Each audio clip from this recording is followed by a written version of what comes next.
Hello বন্ধুরা, আজ রবিবারের স্পেশাল মেনুতে আমি বানিয়ে দেখাবো ঠাকুরবাড়ির স্পেশাল ভাপা সন্দেশ।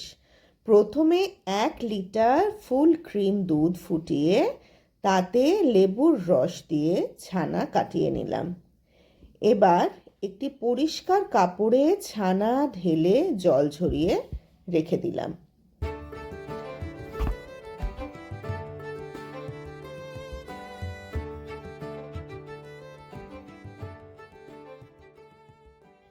এবার একে একে পেস্তা, কাজু, কিশমিশ কুচিয়ে রাখলাম, আর সাথে 150 গ্রাম খোয়া ক্ষীর নিয়ে সেটাও টুকরো টুকরো করে রেখে দিলাম।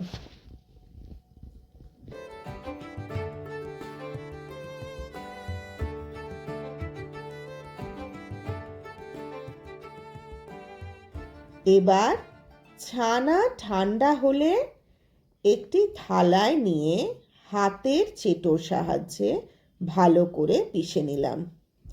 এবার টুকরো করে রাখা খোয়া ক্ষীরও ভালো করে মিশিয়ে নিতে হবে। এখানে বলে রাখি, আমি এই রান্নায় গুড়ের ব্যবহার করছি, এর পরিবর্তে চিনিও ব্যবহার করা যাবে।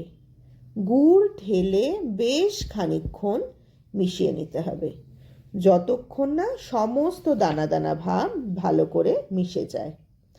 মাখতে মাখতে এক সময় মিশ্রণটা মিহি হয়ে মাখনের মতো মসৃণ হয়ে যাবে। সেই সময় এর মধ্যে সমস্ত ড্রাই ফ্রুটগুলো দিয়ে ভালো করে আবার বেশ খানিকক্ষণ মেখে নিতে হবে। এবার একটি চৌকো পাত্রে পুরো মিশ্রণটা সমানভাবে ছড়িয়ে একটি ফয়েল পেপারের সাহায্যে ঢেকে নিলাম।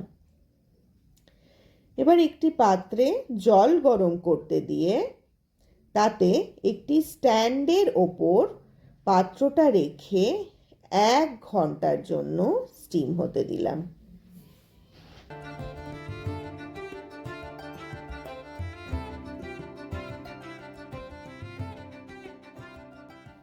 এরপর পাত্রটা ঠান্ডা হলে একটি প্লেটের ওপর পুরোটা উল্টে দিয়ে সন্দেশের আকারে কেটে নিলাম।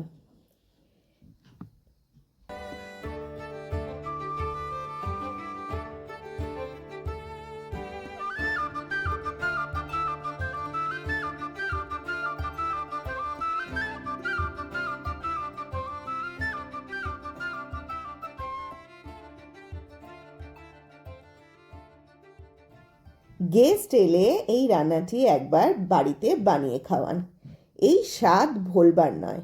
ভিডিওটি কেমন লাগলো কমেন্টে জানাতে ভুলবেন না, আর ভালো লাগলে অবশ্যই একটা লাইক আর শেয়ার করবেন।